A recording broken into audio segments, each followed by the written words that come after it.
within your giving circle. Thanks, Gabby, for remembering to record.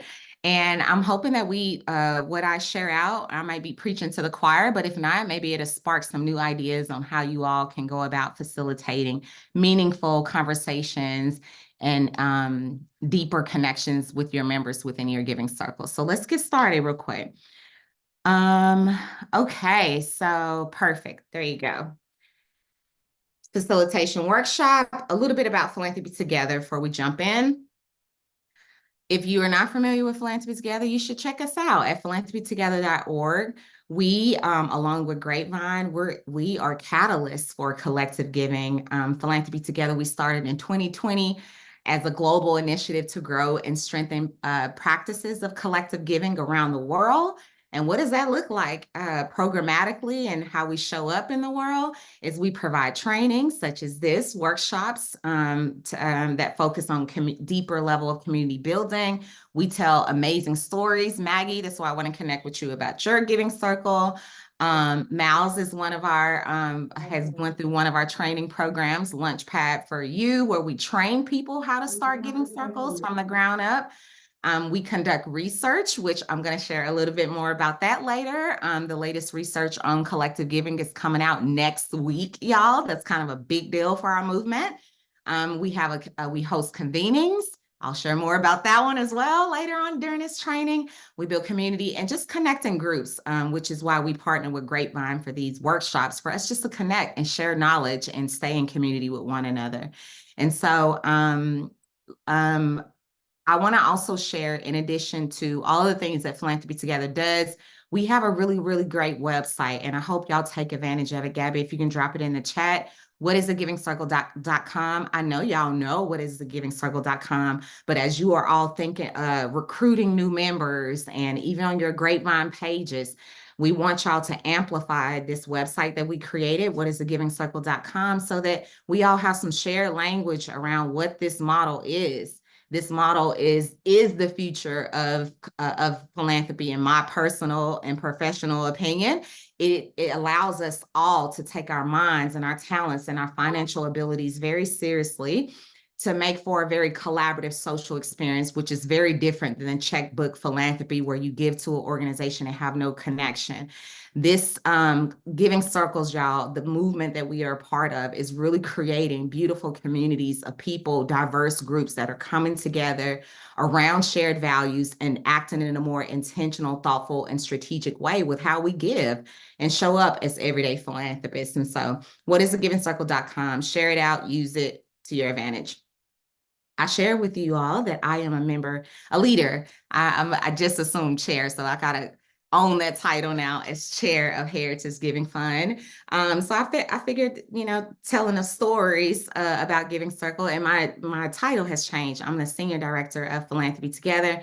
But with Heritage Giving Fund, we are a group of Black women, all from North Texas. All of us, or many of us, not from Dallas originally, but a lot of us live here, and we're about 41 members strong now. We pull our resources together to fund very small grassroots organizations that are led by Black women who serve women and girls. And so what that looks like and how that shows up in our community is, in addition to us pulling our resources together to provide grants, we normally grant out about 5 to 7 grants per year to organizations with budgets less than $500,000, because that's where we feel like we can make the most impact. We also do a lot of beyond the dollar engagement, community engagement, from voting, registration, drives, events. It's an election year, so we're really out here trying to get more Black women and just people of color to the polls and to register and things like that. Next slide, Gabby. We also do a lot of facilitation, and that's also what I wanted to share with you all about. We create a lot of beautiful community conversations, and so facilitation is what we do well at Heritage, and one of my passions. We bring the community together around conversations that need to amplify and address topics and issues that are regarding Black women. And so Dallas is a very social city, but it's a social, very philanthropic city. It's growing, it's thriving, but it's also very segregated in terms of income and race. And so for us, to amplify the need and the urgent call to support Black women and girls in our community, we figured facilitating very warm and community-oriented conversations will help us with that work. And so we hosted just a couple of flyers and events and such that I'll share with y'all about. We host a series called Mended Fences. Our last one was about Black women and their relationships, the mother-daughter relationships. That was a huge hit. We held it at the Pan-African Connection Museum, which is a bookstore, a Black bookstore that's owned by a Black woman. So you can kind of see even all the way down to where we place and the locations where we host and facilitate our meetings is very intentional. I love wine. Our members like wine. We like all that kind of good stuff. So we have sipping socials that are often held at Black-owned bars and such like that. Next slide, Gabby. As well as deeper policy oriented conversations. Black women at higher rates, or 6 times actually more likely to die during childbirth than our other non-Black women. And so we also are a group of women that are prone to have fibroids and things like that. And so you can see how we have conversations around mental health, maternity health, self-care fair. We offer advice and pro bono consultant services for our grantee partners. We have a lot of conversations about racial equity, so forth and so forth. And so I just share that with you all to give you all examples of just how giving circles and Black Heritage and y'all's are showing up in a space of facilitating and creating community building that's also wrapped around what we do as philanthropists and as funders in our community. And that culture, that personality of heritage, and culture and personality of your giving circle is extremely important, y'all, to the work that we are doing. And so that's where I want to kind of start our conversation. Our facilitation conversation today is about culture. When we talk about facilitation within your giving circle, having conversations and how you all as leaders are showing up to build community with your members and recruit new members, it really goes back to culture. Building that culture from the start and driving it all the way through your activities, through your grant cycles, and all the other ways and how y'all show up in your community. Facilitation of your space has to align with the culture of your giving circle. And I showed you all kind of ways and how, what is this screen mode when someone shares them? Okay, sorry. I showed you all a very personal story with my giving circle of how the personality and the culture of heritage as a group of Black women, a collective of Black women, and advocating for Black women shows up in the culture and in the ways and how we're creating those experiences. And so this is kind of, I created this visual so y'all can really see the importance of culture and really how it shows up. The culture of your giving circle, remember, our values and our shared beliefs, our values guide our granting. So for instance, and I'll have to, I apologize in advance if I always keep bringing up heritage, because again, this is personal, this work is personal, and I'm using us as a case study of how the values of your giving circle is in line with all the other pieces that govern and structure your circle. Your values are your anchors, your building blocks of how you communicate internally, what language you use, right? What visuals you use, going back to some of those pictures I shared with Heritage. Those visuals and the language and such is directly tied to our cultures and our values, right?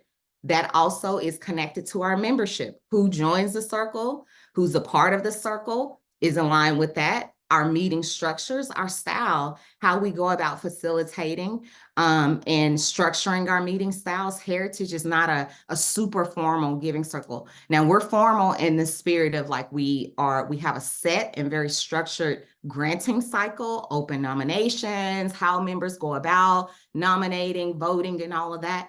But our meeting style, our facilitation style is very warm and informal and approachable, because we want to drive our members and want our members to feel like they have a safe and place to belong and to be their authentic selves as Black women. The partnership processes of the groups that we give to, I mentioned that we provide, and there's so many other giving circles that do this, that we provide other services beyond our grant to support our grantee partners. But notice that I didn't say our grantee recipients, or I said partners. Our partnership processes with the groups that we give to is also directly tied to the culture of our giving circle, and should be as part of yours. As well as how you all, your leadership operates and how you go about the governance of your giving circle. And so all of these 6 pieces, when we think about facilitation, and the culture of your giving circle, is very, very important, because you don't want any mix match on, like, when people join your giving circle and they're a part of it and they're like, oh, I thought, I joined this group from Bay Area Miles. They join your giving circle, this group of men, and they get in there and it's very diverse and there's women here, but yet your title of your giving circle is men. So you want to make sure that all of the culture of your giving circle is in line with all of your practices and it makes sense from the beginning. All right, culture attributes. What is culture? People, like, everybody has different definition of culture. But for within a giving circle context, your culture and your values are very tightly aligned. And so these are some examples of some culture attributes, right? That are in alignment with values. And so I mentioned some giving circles are informal, some are informal. So casual, are you collaborative? Are you diverse? Or is exciting? Like, what is some sample culture attributes of your giving circle that really guides how you all go about facilitating and create community building? And I really want to hear, it's a small group here, Miles, Jasmine. I really would like for y'all to either drop in the chat or feel free to come off mute. I'd like to know if any of these culture attributes are speaking volumes to your heart, or in alignment with your giving circle. Maggie, you too. Would just love to know. Taisha, do you want me to eliminate the ones that aren't part of us? Because I think they're mostly there. Okay, well, tell me, Miles, I know you, so I know I'm teasing. So I yeah. would say, just, you threw it out there. So I'd say, for us so far, collaborative, dynamic, engaging, learning oriented, inclusive. Flexible is really important, especially since we're a newer giving circle. Positive, rewarding, simple, teamwork. I mean, I was sort of joking, but it's like, okay, which ones do I eliminate? Because many of them are very much part of who we are, and we haven't called these out, officially, but I would say this is a nice exercise to. We've put values on our Grapevine page, but I think it's important to continue to revisit this list and share it with the members. Totally, Miles. And I say all the attributes that you named out is totally, I know you and the Good Men Giving Circle and what you all are doing. And so it's so aligned. And culture is alive. It's not like dead. And so, as you all are really thinking about looking at these words and familiar to you, it's they're alive, meaning like they change. The culture changes. It's dynamic in that kind of way. And so thank you for sharing that. And Jasmine, hear you on your giving circle: collaborative, engaging, motivating. All of these are good things that it sounds like y'all are embedding in your giving circle, and that's good, and they should be aligned with your values and how you all show up and communicate and engage with your members and so forth and so forth. Next slide, Gabby. So when we are opening up the conversation, and we kind of said I feel like we're anchored a lot of bit on the culture and the values and how important that is, and all the different 6 ways and how they can kind of show up within your giving circle, but open up what you consider facilitation. We don't take, sometimes I feel like we, with giving circles, y'all, we're doing community organizing. That's exactly what we're doing. So if it ever feels like work and you're like, whoa, this circle is a lot more to manage than what I thought. Well, organizing is hard work, y'all. And so pat yourselves on the back, because community organizing is hard work and is a calling to do it. And facilitation is a huge piece of organizing. You got to facilitate, have conversations, and that is a practice that all of us, including myself, I would consider myself an expert facilitator, but not perfect. And so I'm always looking for ways and how I can better say things and make my engage better as I'm facilitating, creating, and community building and organizing. But everyone can play a role as a facilitator within your giving circle. And there are key moments that show up in your giving circle that I want to kind of explicitly point out that we can kind of talk through today. So these are some of the key moments that Philanthropy Together and myself and even Grapevine have kind of thought about, of key moments of what, like when we talk about facilitation, but how is that, what areas does it show up within a giving circle? Well, here are 4 ways. The first piece of how facilitation shows up within your giving circle, or should show up within our giving circles, is the fact that it's that grounding. It's that norm setting. I did it earlier. Did y'all see me? I grounded us. I grounded myself. I grounded us before we start talking about the content of this session. I grounded us first. I built community. I contained us first in the very beginning, just by sharing our personal story, sharing my personal story. And then I framed it for you all of kind of like what to expect, what's next. And so as you all are thinking about your processes, like from your how you onboard your new members, how how you onboard your new members, and how you are getting ready for some of your meetings and such, that grounding and that normal structure and containing and community building in that way is very important. That is a part of the facilitation. The next piece is from when you all are cultivating and building relationships with your members. So now they're on board, they're inside your, you have a new member, they've joined your giving circle. Well, then now you got to build a relationship with them. You got to figure out, what does that look like? What does that onboarding process kind of look like for your new member? How are y'all facilitating them within the giving circle, embedding them into the culture of the giving circle immediately? And these 2 pieces, those first 2 pieces, are very important. My circle started in 2017, and we have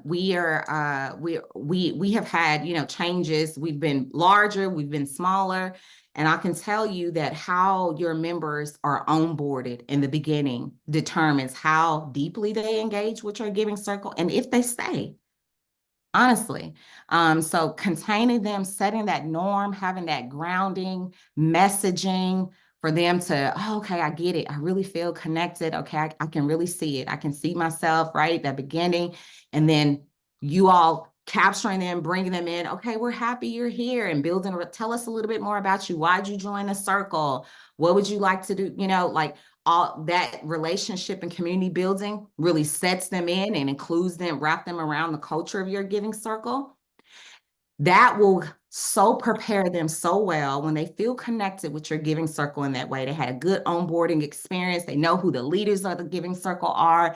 They know what to expect on like the future meetings and agendas and stuff like that. They're more likely to then engage in the formal structure processes of giving circle, which is the nomination, the decision making, the grant cycle. We're now, that discussion, that decision making is now part of our grant cycle of the giving circle, right? And so that's where we will see the most engagement and facilitation happen the most, because as leaders, y'all gonna have to ask them, once they get on and they're a part of once they're a part of your giving circle, y'all, I'm sure all of us at some point, we have to then discuss our focus areas, like who we're granting to, when nominations are due, things of that such that requires you all as leaders of the circle to facilitate that conversation. So on your grapevine pages, you're encouraging members, don't forget to submit your nomination. Don't forget y'all are dropping questions and you're seeding ideas to really engage them in that discussion that decision-making process, which is the uniqueness of this model in itself. So this is where we really want them. We want them to engage throughout all of these 4 core pieces, but most certainly a part of the dialogue and the discussion and the decision-making that is very unique to the model. And then once we have them in, they're nominating, they're feeling connected, they nominate an org, they make their gift, their contributions, y'all pull the money together. Then what does that follow-up look like? What is that facilitation, as I mentioned, what we call beyond the dollar? What does that follow-up and follow-through look like after you all have done that discussion and the decision making? How are you all facilitating deeper engagement beyond that? And so the follow-up is very, very important, y'all, especially if you have had such a robust grant cycle where people are, there was a lot of back and forth on like who to fund and all that kind of stuff. Bring it, like, make sure y'all are wrapping up that conversation and that follow through and follow up. As we are thinking about or considering the type of decisions that we're making, oftentimes I get asked, well, how do we decide though, Ty? Like, how do I facilitate that portion of my giving circle where we're deciding on the groups to give? Like, what does that look like? And so we'll talk about that a little bit. For the decision making of your giving circle, like when y'all are deciding on your grants, sometimes, well, every circle is different. Some giving circles have, monthly grant cycles. Some of them have quarterly. Some of them have annual, biannual grant cycles.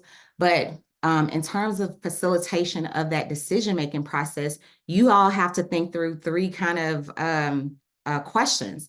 The first is it timely? So, and as we are thinking about how are you going to go about facilitating the conversations around how y'all will make the decisions, that really depends on how much time y'all have, right? And so providing clarity around the timeline of like when the nominations are due, when are y'all going to, when is the grant or is going to be allocated out? Understanding that, Grapevine allocates the grants out once a month, but for y'all to come together and for you as leaders to facilitate that grant cycle depends on the timeliness of like when these decisions need to be made. And so what that looks like is y'all might have to do from the very beginning, like if y'all have to decide on like the organization or have to make key decisions within a giving circle in preparation of your grant cycle, y'all might have to do some straw proposals or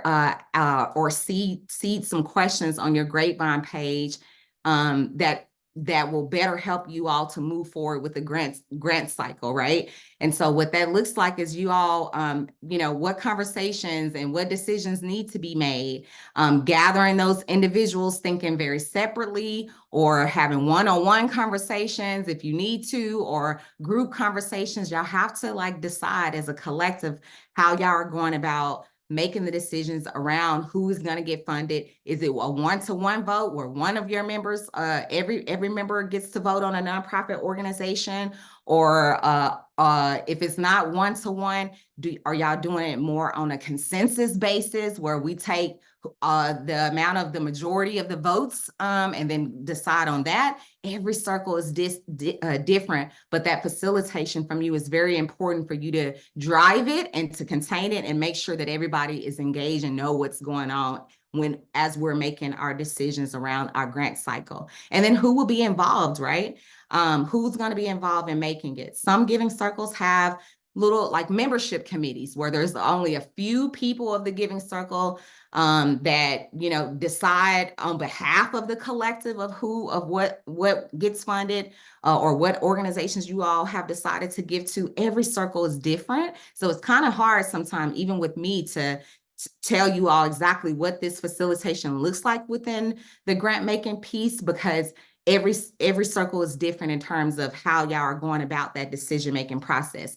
But I hope that y'all are thinking beyond leadership, and I put that here because I know that there are some circles that put the decisions on a couple of, like a representative few that decides on a collective. But I would encourage y'all to do a one-to-one where every single member that gives a contribution, they have a vote and a say-so on who gives the funds to.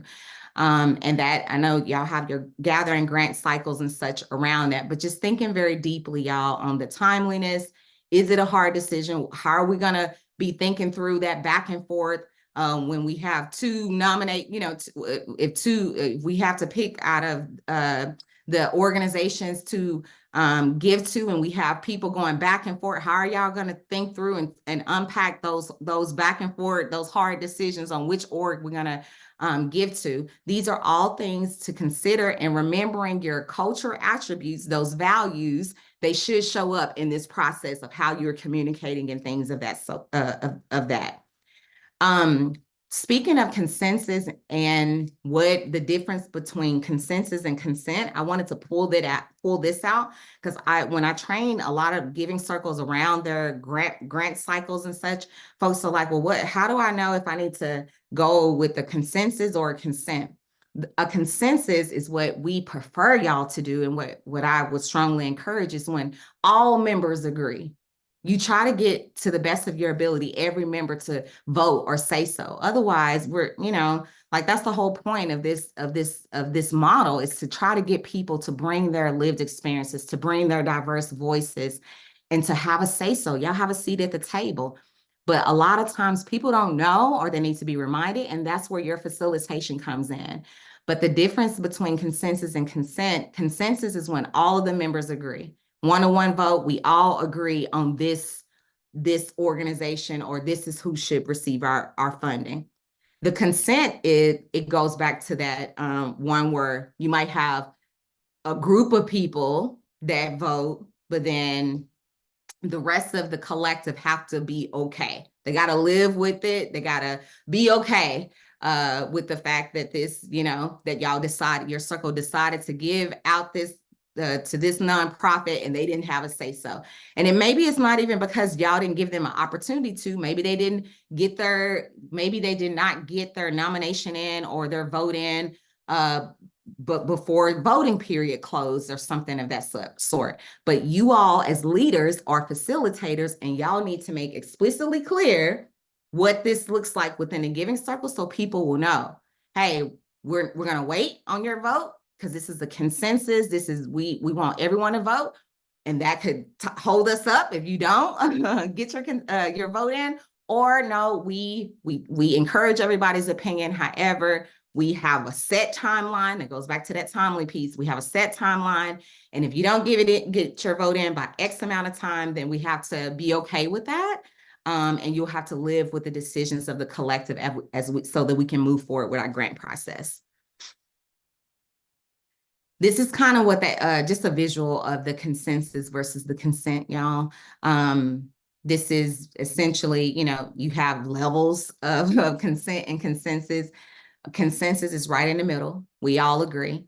Okay.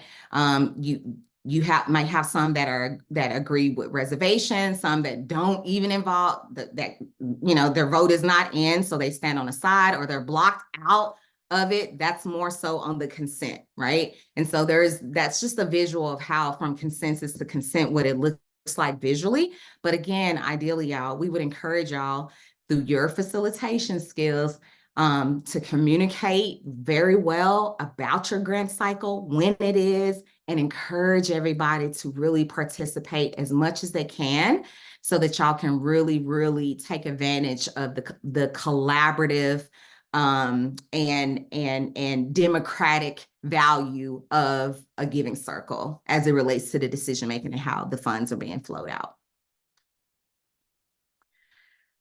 One thing also, I have been blindsided by this sometimes, even within my giving circle. We are, as y'all know, a group of Black women, but there are some hidden power dynamics there. Although we are all connected and identify on the same as Black women, we're very different.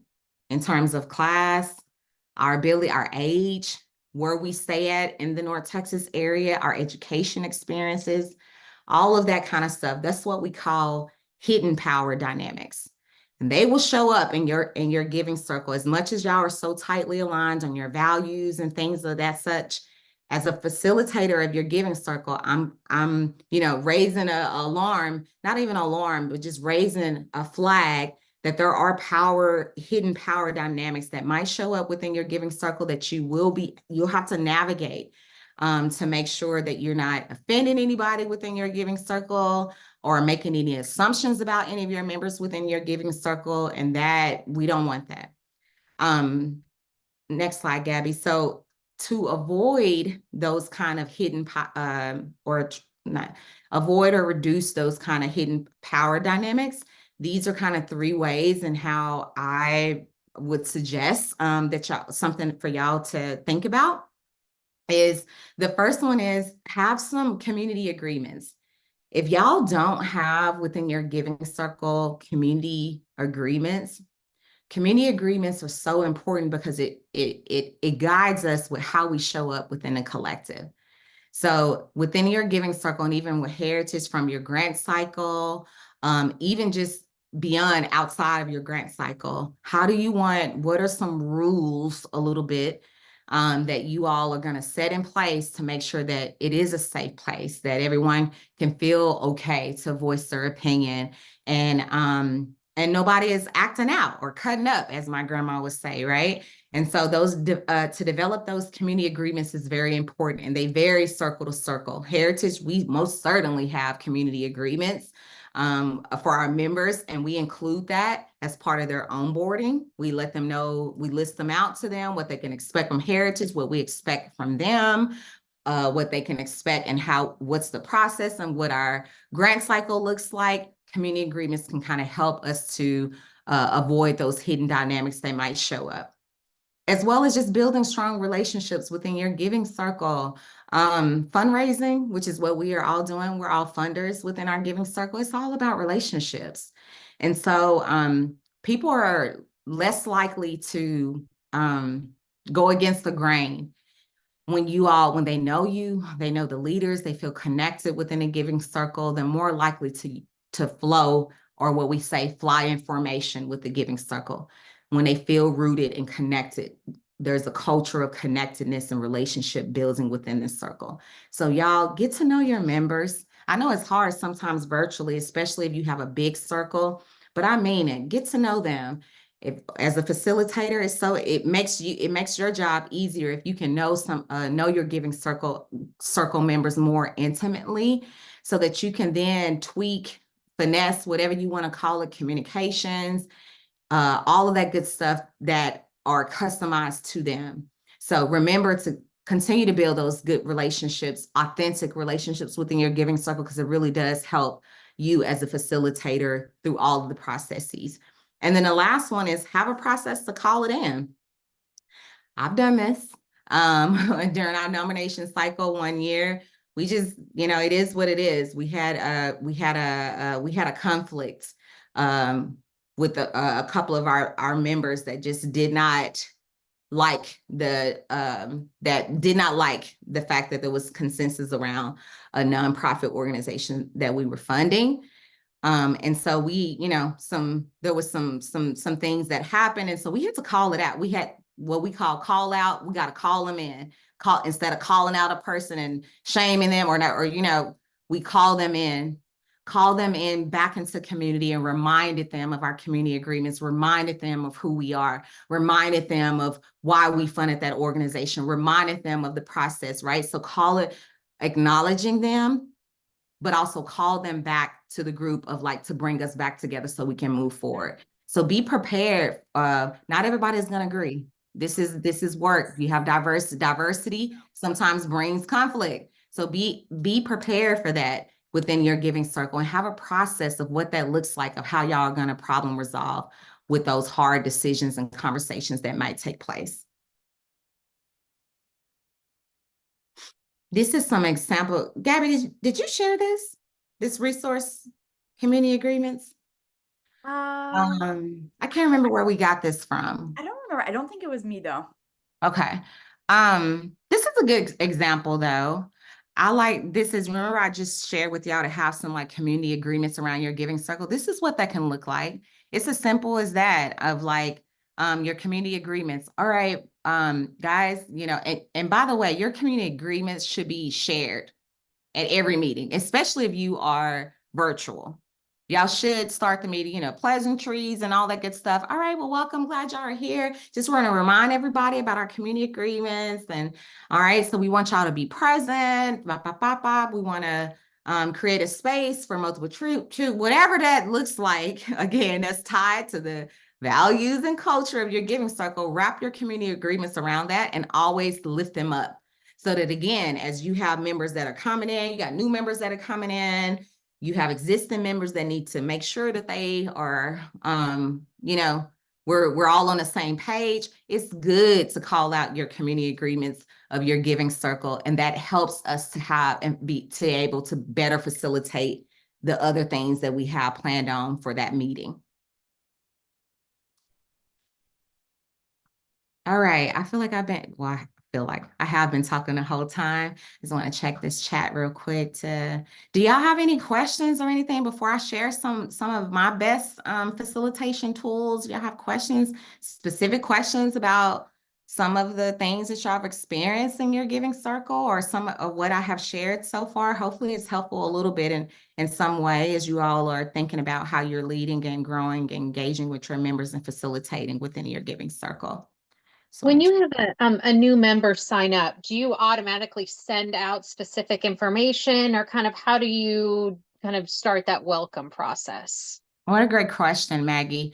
And on the before I answer that, philanthropytogether.org, we have a resource library, y'all. Y'all should check it out. On that, for your question specifically, Maggie, we have a new member onboarding packet. It's like a sample packet. Y'all check it out. Like a lot of our resources, we create them from our own experiences and hope that y'all don't have to start from scratch. So we do have an onboarding welcome packet on our resource library that will be helpful. But to answer your question, yes. I think that that's why I mentioned earlier, Maggie, that it's so important. How we onboard new members into our circle is so important. People have options. They didn't have to choose to join your circle, but that they are there and chose your circle for a very specific reason. And so your onboarding with your new member needs to include all of the things that just think about like a new employee orientation or whatnot. Like you remember how that onboarding is, you want to feel connected to the job that you have. And so what would be most helpful to them to start? But you also don't want to load them up with too much. They'll let them get into community first and build off that excitement that they have with joining. But it could be as simple as, hey, this is who we are. Having that one pager or what I know this is what we have for our circle. This is heritage. This is our story. This is how we got started. This is our mission statement. Here's our values. These are the organizations we fund. This is how when we meet. This is what we expect of you as a member. Like, and we have 3 different pledge levels for our giving circle. So we denote that. So we say, we confirm we have you in at the $500. With this, you have 1 vote. This is bop, bop, bop. So we outline all of those things that would be helpful for a new member, as well as our community agreements. So just say the things for sure, Maggie, include, you don't want too much, but enough so that they will know exactly what they can expect and will be helpful to them as they engage further within your giving circle. Okay, yeah, that's great. We've noticed we just had our second meeting at the start of the year and noticed the people who hadn't participated yet were the first people that had signed up, where we didn't really have much information out yet. So we don't really think they knew what they were signing up for. But I love the idea of a specific information to send out, because we've just been kind of expecting them to read our Grapevine page or our Facebook page. And yeah, I think we need to be more specific. And that's real. I'm glad you said that, because we make assumptions, right? It's human nature for us to kind of make assumptions, especially when we're in it. Like y'all, we're already in the movement. So Sometimes we got to take that hat off and remember as if you knew nothing about collective giving, start one-on-one. I always try to think of that even with myself. I've been doing this work for quite some time. So, but I have to I got to bare bones it, Ty, like you have a new member, act as if they never even heard of a giving circle, like one-on-one it in that kind of way. So all the way to like the tool that I shared, what is a givingcircle.com, include that. Seriously, make no assumptions with where everyone is at in their philanthropy, and that will help you with as you all are thinking about what that onboarding looks like. And then just say what it is that what are those, maybe it's 2 things, right, that you want them to do when they first onboard. So, hey, check out what is it giving. So we want y'all just to come in to feel connected. Maybe that's the point of the welcome package first, right? So bringing them in, what is the giving circle, right? Use this source. Here's Grapevine. This Grapevine is a pipe, right? So kind of one-on-one it and make no assumptions, but it's real, Maggie, because all of us make assumptions, but that kind of gets us in trouble a little bit with the members when they quickly remind us like, yeah, no, I didn't know that actually, but thanks for sharing it to me. So make no Yeah, assumptions. that's great. Cody, yes, there is a recording. Oh, well, welcome, Cody. I'm sorry. I was just talking, didn't see you come in. This is recorded for sure, and we'll share out this deck and some of the facilitation tools that I'm about to share right now. Yes, and I will share the packet that Taisha mentioned, as well as a template we have for email copy to welcome in your members, and also a new member checklist that we have as well. Ooh, I love a good checklist. Yes, me too. And something Taisha said that really resonated with me was the idea of flying information, because I'm part of a couple giving circles, but one of the ones I'm part of, I have not been able to go to a meeting. I just donate. I keep wanting to go to a meeting, but I keep not being able to. And I feel so much more trust just, giving my money and seeing the organizations they select, because exactly what Taisha said, that culture, I feel like I know the leaders. So I'm more likely to, not have I'm more likely to trust them essentially.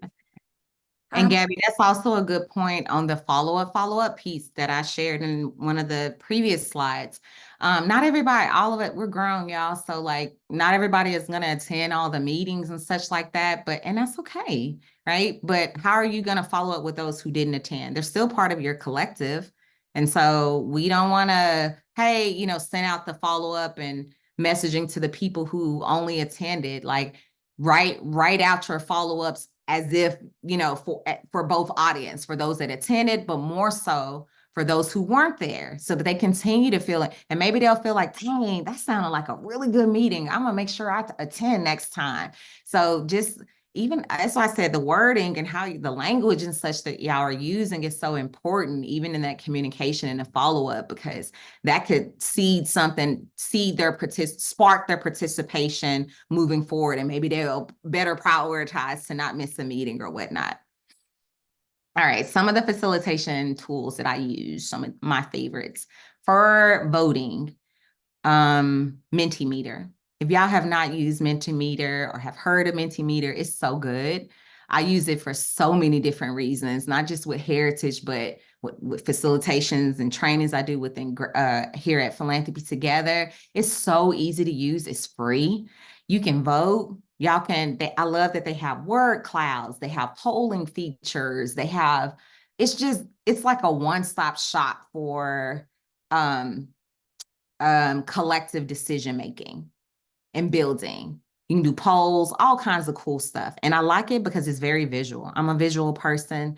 And so you'll be able to share it. People can see it in real time. So check out Mentimeter. It's really, really a good facilitator tool to use during the meeting. You can screenshot it as we talk about your follow-up. Y'all can share out, hey, we were talking about our shared values today. And so here's that. You can screenshot. So it's really, really cool. Yes, Gabby, it's free too. Mentimeter. Oh, Jamboard. Even though it's going away on October 1st of this year, use it while it's still there. Jamboard is really, really good for to get everybody. I like to use Jamboard. It's a virtual Post-its, basically, y'all. It's free also. And I think Google is going to have something to replace it after October 1st, but for right now, you can still use it. And it's just a good way to brain dump. So as we're talking about, even community agreements or welcome packet. Hey y'all, we're budding, we're a new giving circle, and leadership is working to create a welcome packet. What do y'all think all needs to be included? You as members, what would have been helpful for you, for the existing members? Like, what do y'all think about us hosting this, like whatever. Like, it's such a good way to brain dump and to see everybody's responses live. And I love it because once y'all create a Jamboard, it's there forever. So you can share it out, reshare it out. It's very easy to use. I like easy to use tools. People do not like to learn new tech a lot of times because remember, this is volunteer work. So we always got to think about ease of use, and just, yeah, really ease of use for a lot of people, and also what they're already using. Most people use Google. So I like Padlet. Padlet is it's been around for a while as well. I haven't actually, full transparency, I haven't used it in a while. But it could be a good replacement for Jamboard after October 1st. This is more so like, think of it like as a community board, Padlet.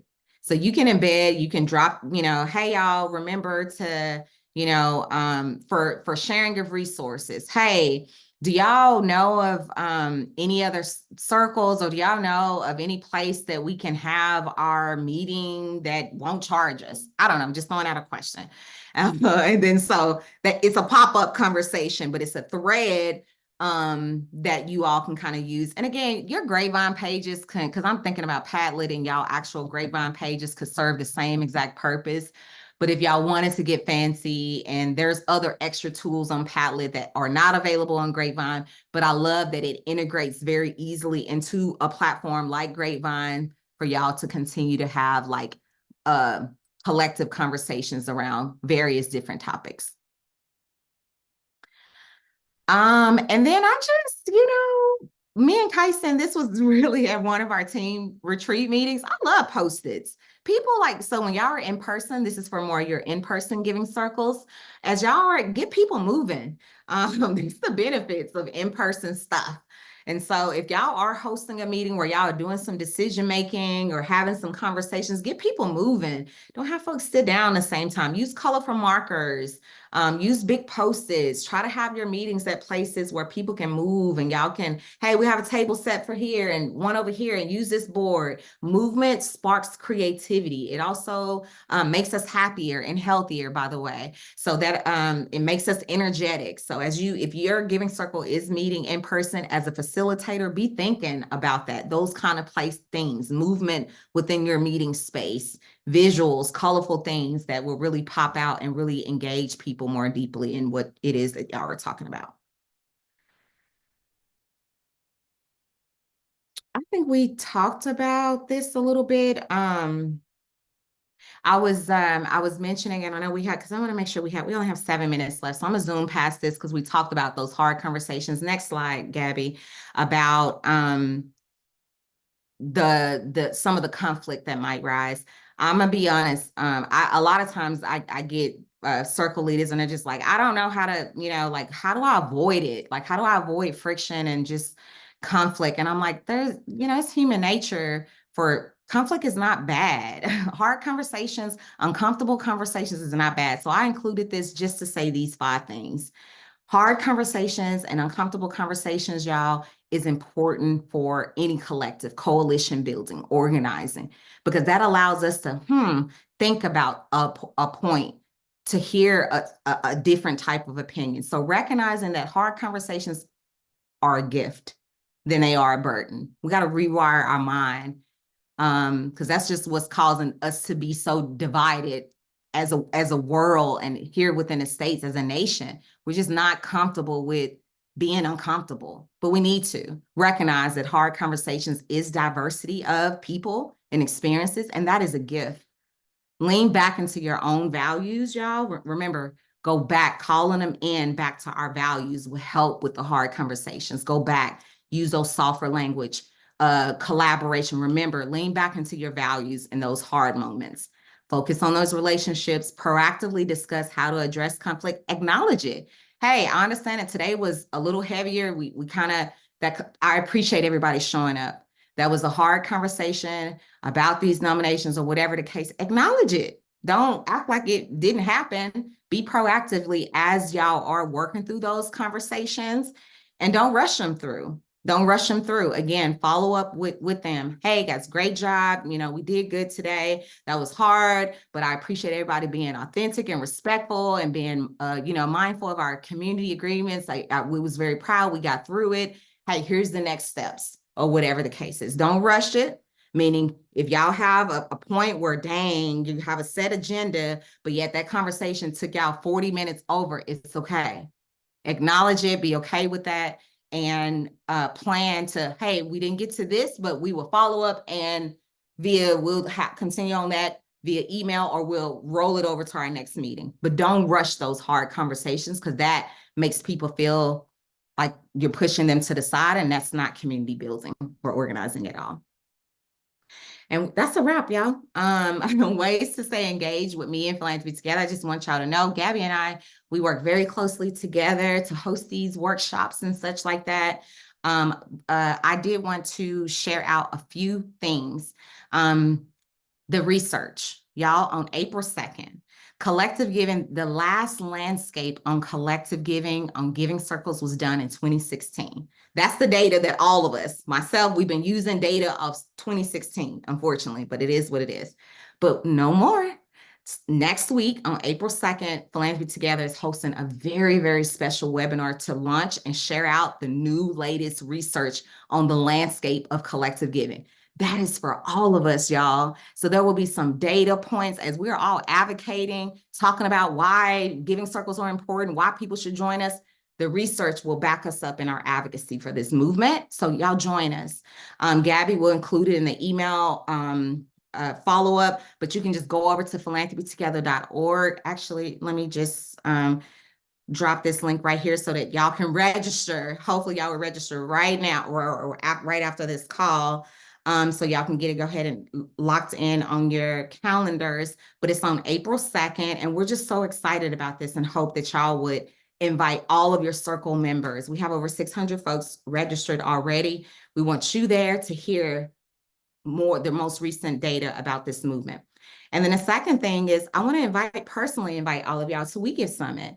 Every single year, Philanthropy Together hosts an annual celebration to bring us together, an annual celebration of collective giving. This is our moment. This is our virtual summit. It's free to attend. Y'all can join us. You can sign up for free. Again, invite your circles out. This is a one-of-a-kind event that we host. It's going to be on May 7th through the 9th. And you can pop into sessions as you need to. We have our theme this year is Activate Together. And we're going to be talking about how we can better activate within our giving circle around the 5 T's. How are you going to activate around using your testimony, using your tithes, using your treasure, using your talents, using your, what's the other one? I missed it. But the 5 T's, how we're going to activate together around the 5 T's. So those 2 things is my call to action to y'all to join us. Landscape research, come hear the latest findings. Join us at We Give Summit in May, and we're at time, but I'm happy to, stay over if y'all have any specific questions. And hopefully what I shared today has been helpful with you all. Gabby and I, we provide space for group coaching and things, one-on-ones. We just got a lot of different ways in how y'all can stay in community and feel supported. So please don't think that you're in this on your own at all. We're in this together, y'all. So however way that Gabby and I can help you all within your giving circle to facilitate or anything. Miles, I owe you an email. Me and Gabby both owe you an email response. I'm about to respond today. So we're in this together. So y'all stay encouraged, and we hope to see you all at the next workshop, or definitely next week at the Landscape Reveal special webinar. Thank you, Maggie, for that. Appreciate that. I have another. Thank you, everybody. Okay, great. Thanks, Miles. Great to see you both. Thanks. Bye, Miles. Good day.